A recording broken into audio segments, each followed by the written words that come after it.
guys, welcome back. This is CC Cycle 3, Week 22. Only 2 weeks left. Wow. So we are learning today the commutative law for addition and multiplication. And they are, for addition, A plus B equals B plus A. For multiplication, it's A times B equals B times A. And we sing this to the tune of Mama Loves Shortening, and it sounds like this. The commutative law for addition states A plus B equals B plus A. The commutative law for multiplication states A times B equals B times A. A plus B equals B plus A. A times B equals B times A. A plus B equals B plus A. A times B equals B times A.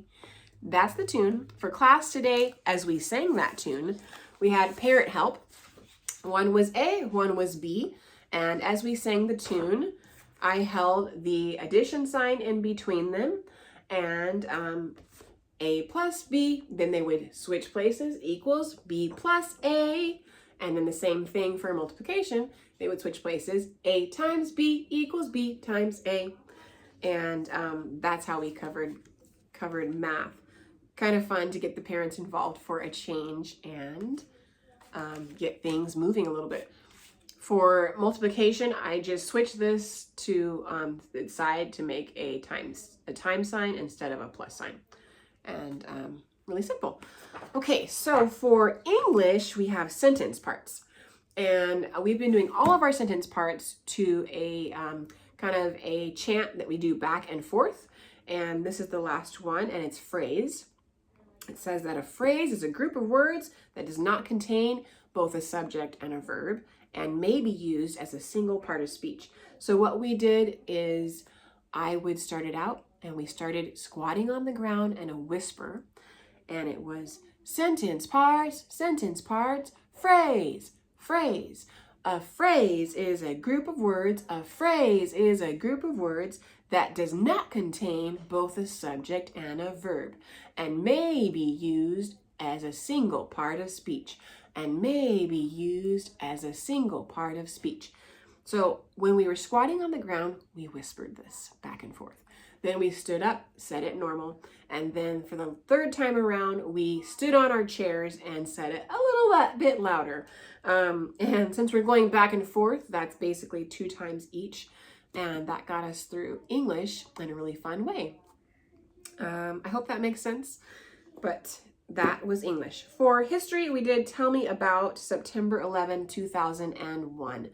And for this, we went through the song, and it sounds like this. Well, I won't say what it sounds like, but on September 11, 2001, terrorists hijacked 4 airplanes. They flew 2 into the World Trade Centers in New York City and 1 into the Pentagon in Washington, D.C. The 4th plane crashed into a Pennsylvania field. And the tune to this song that CC creates is a very kind of somber, and it invokes the emotions that we feel of all the people that are loved ones that were lost during these events. And so for class, we stood up in our circle and rocked back and forth slowly to the tune as we held up imaginary candles and sang the song. And that is how we did history. For Latin, we had cards that I had put up and hid all around the class that had the Latin words on them. And so this week we're learning John chapter 1, verse 7, which says, "This man came for a witness." In Latin, that's hic venit in testimonium. And so I had these cards hidden in the class before they got in there. And we played this portion of the song and sang it in Latin and English as they went around and searched for all of the hidden words. And then as they found all 8 cards, or 7 or 8 cards, then they would come back, bring them back to the table and put them in order. And so by the end, you could see the whole statement in color coordination with their matching words. So hic, this, came, and venit. And then the last one is in testimonium, for a witness. And that's how we did Latin. as we listen to the song. For timeline, we have the North Atlantic Treaty Organization, and that is a lot to say.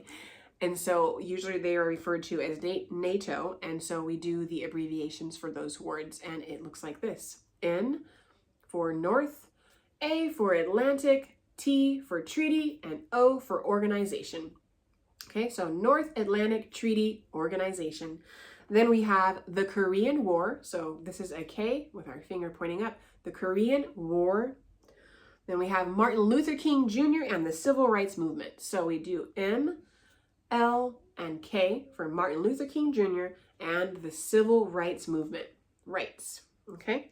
And then we have Jim and Elizabeth Elliot, missionaries to Ecuador. So we're going to do E for Elliot, M, and circle that over our heart for missionaries.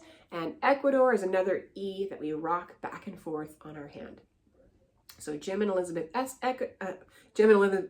Elliot, missionaries to Ecuador. And that is how we did that part. And then the next one is the Antarctic Treaty. It's cold there, so we're gonna shiver like it's cold. And then for the Vietnam War, we're gonna make a V, Vietnam War.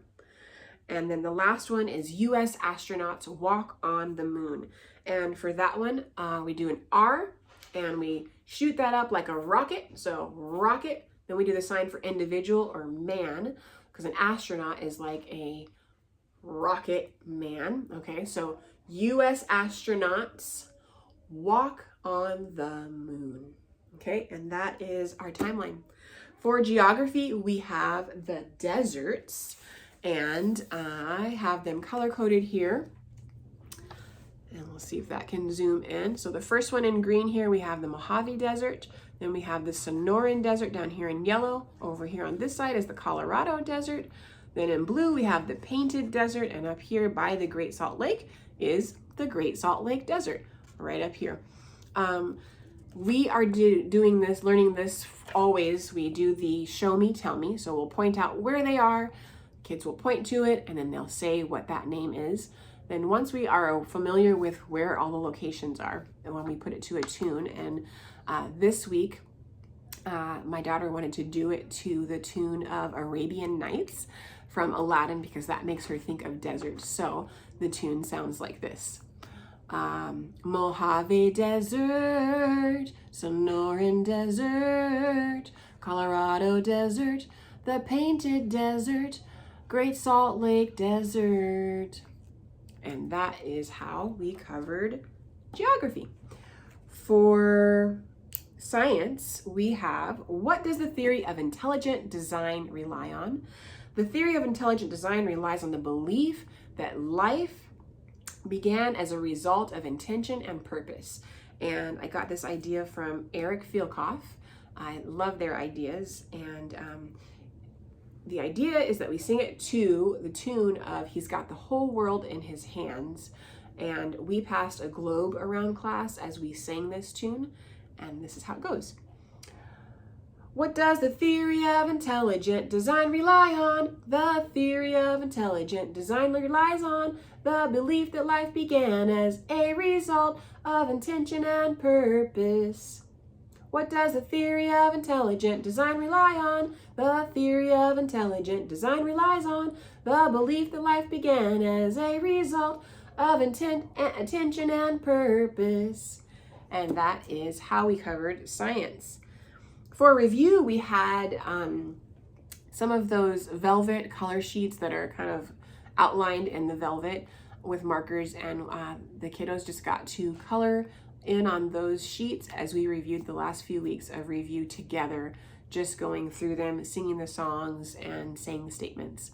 And that is how we did week 22. It was a fun week. And if you guys have any questions about anything, let me know. Otherwise, I'm looking forward to seeing you next week for week 23. Bye.